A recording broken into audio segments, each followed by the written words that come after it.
Assalamualaikum warahmatullahi wabarakatuh. Perkenalkan, nama saya Maniku Sumawati dari Prodi Pendidikan Tata Busana. Akan mempresentasikan atau lebih tepatnya menjelaskan secara singkat mengenai RPP, Rencana Pelaksanaan Pembelajaran yang sedang saya kerjakan saat ini. Selanjutnya akan saya tampilkan PowerPoint mengenai penjelasan singkat dari RPP yang saya kerjakan.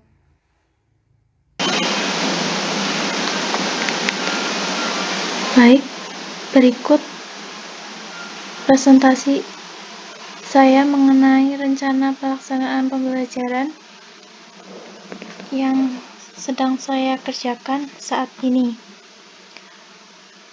Untuk mata pelajaran dasar teknologi menjahit, standar kompetensi alat bantu jahit attachment dengan jumlah pertemuan 1 kali dan dilanjutkan tugas struktur pembuatan fragmen.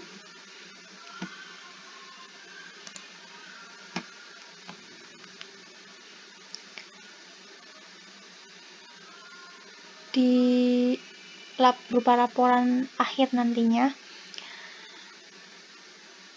Standar kompetensi dasar dan indikator pencapaiannya yakni mengidentifikasi alat jahit bantu attachment, mesin jahit manual dan industri dengan indikator pencapaian yakni pengertian attachment dan macam-macam attachment sepatu jahit. Kompetensi dasar yang kedua yakni menggunakan alat jahit bantu attachment pada mesin manual dan industri dengan indikator pencapaian pengoperasian sepatu jahit sesuai dengan kebutuhan, dengan tujuan pembelajaran yang diharapkan dicapai oleh siswa, yakni siswa mampu menjelaskan fungsi dan mengidentifikasi alat jahit bantu attachment serta mengetahui karakteristik sepatu mesin jahit tersebut. Pada tujuan pembelajaran dalam slide menunjukkan kriteria tujuan pembelajaran khusus yang disingkat ABCD. A. Untuk audiens, yakni siswa yang akan belajar. Di sini ditunjukkan untuk siswa kelas 10 keahlian tata busana. B. Behavior, siswa mampu mengidentifikasi jenis-jenis alat bantu. C. Condition, yang berarti batasan dikenakan kepada siswa atau alat yang digunakan. Untuk tujuan ini, dengan diberi sepatu jahit tertentu, siswa mampu mengetahui kegunaan dari sepatu jahit tersebut. D. Degree, siswa sudah diberikan acuan tentang berbagai macam jenis sepatu jahit. Siswa kelas 10 dapat menggunakan jenis sepatu sesuai dengan kebutuhan. Media, alat, atau bahan dan sumber pembelajaran. Media yang digunakan yakni berupa media visual, handout, dan berupa materi pengantar jenis sepatu mesin jahit dan contoh laporan praktik pengoperasian mesin jahit manual dan industri dengan berbagai jenis sepatu berupa fragmen. Alat atau bahan yang digunakan yakni mesin jahit manual dan industri serta berbagai macam jenis sepatu jahit dengan didukung oleh sumber belajar berupa buku dan video pembelajaran yang bisa ditemukan siswa melalui internet. Jenis sumber pembelajaran yakni sumber pembelajaran yang direncanakan berupa buku atau handout dan yang dimanfaatkan yakni berupa video ataupun materi lain dari berbagai sumber yang dapat dipercaya tentunya. Pada pembelajaran kali ini, saya ingin mencoba menerapkan model pembelajaran project-based learning, di mana siswa diharapkan mendapatkan pengalaman langsung dengan melakukan proyek atau praktik bagaimana cara menggunakan sepatu mesin jahit sesuai dengan penerapannya.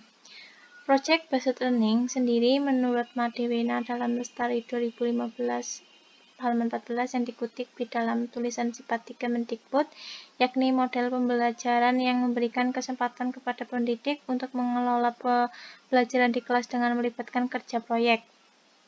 Kerja proyek merupakan suatu bentuk kerja yang memuat tugas-tugas kompleks berdasarkan kepada pertanyaan dan permasalahan yang sangat menantang dan menuntut peserta didik untuk merancang, memecahkan masalah, membuat keputusan, melakukan kegiatan investigasi, serta memberikan kesempatan peserta didik untuk bekerja secara mandiri. Untuk pembelajaran akan saya mulai dari kegiatan pendahuluan, karena sebelumnya saya sudah katakan bahwa untuk materi ini, topik ini hanya akan dilaksanakan dalam satu pertemuan, di mana waktu yang digunakan yakni 45 menit. Jadi untuk pendahuluan hanya akan dilaksanakan dalam waktu 5 menit, di mana pembukaan pembelajaran yang didahului dengan salam, berdoa, dan melakukan pretest untuk menguji pengetahuan siswa terhadap materi yang akan disampaikan. Selanjutnya yakni kegiatan inti, perkiraan waktu yakni 35 menit, dengan pertama yaitu pemberian perangsangan, di mana saya akan menunjukkan hasil jahitan berupa laporan praktik sebagai contoh dan membawa berbagai jenis macam sepatu jahit yang akan digunakan. Guru atau saya akan memberikan siswa berupa pertanyaan sepatu manakah yang cocok digunakan untuk hasil jahitan seperti ini. Pemilihan sepatu mana yang cocok untuk setiap fragmen yang saya tunjukkan kepada siswa. Lalu siswa diajak untuk berdiskusi dan memberi respon terhadap pertanyaan. Saya sebagai guru akan mengiring siswa untuk berdiskusi lanjut dalam proyek kerja yang akan dilaksanakan atau dilakukan dengan pembuatan fragmen jahitan.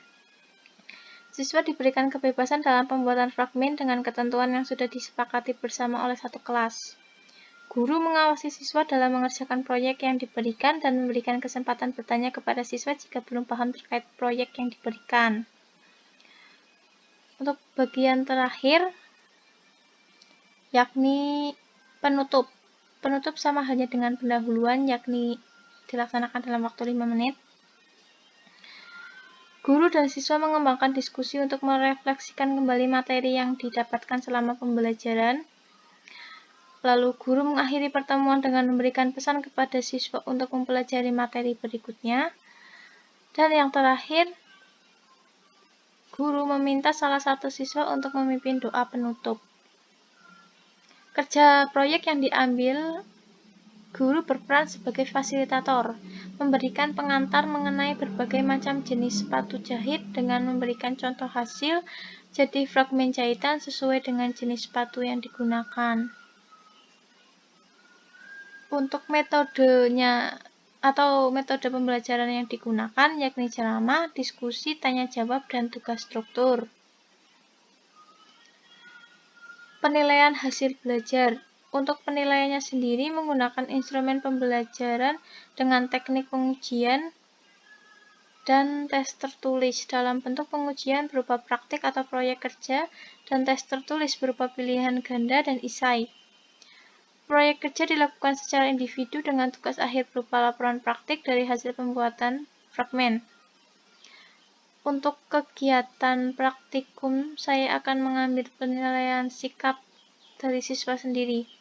Penilaian ini tidak dimaksudkan untuk penilaian wajib, hanya berupa penilaian sikap kerja selama mengikuti kegiatan pembelajaran.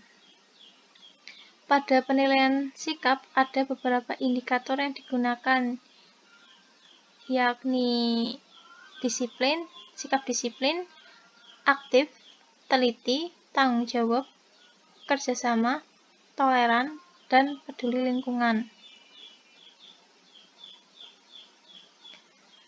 Pada soal esai, terdapat rubrik penilaian kemampuan berpikir kritis atau interpretasi.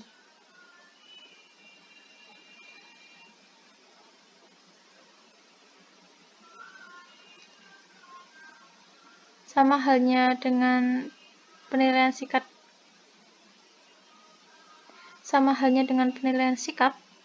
dalam penilaian soal esai juga memiliki indikator tertentu dalam penskoran di setiap soal yang dibuat. Dalam membuat soal sendiri, menurut Lucy Jacob and Clinton Case dalam buku seri 2015, membagi beberapa tingkatan soal dalam evaluasi. Berikut gambar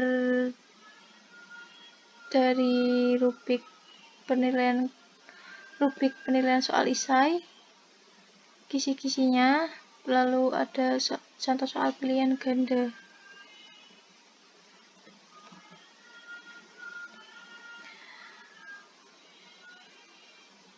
Tadi disampaikan dalam membuat soal sendiri, menurut Lucy Jacob, ada dibagi menjadi beberapa tingkatan soal dalam evaluasi. Pengetahuan, yakni pengetahuan atau knowledge, berupa mengingat materi yang telah diajarkan, lalu ada pemahaman, ada aplikasi, analisis, sintesis, dan evaluasi. Evaluasi sendiri merupakan kemampuan untuk mempertimbangkan nilai mata pelajaran dari sudut pandang dengan mempertimbangkan tujuan khusus dalam kehidupan. Sekian presentasi dari saya mengenai perencanaan pembelajaran yang sedang saya kerjakan. Jika ada kekurangan, mohon dimaafkan. Semoga bisa diterima dan bermanfaat. Wassalamualaikum warahmatullahi wabarakatuh.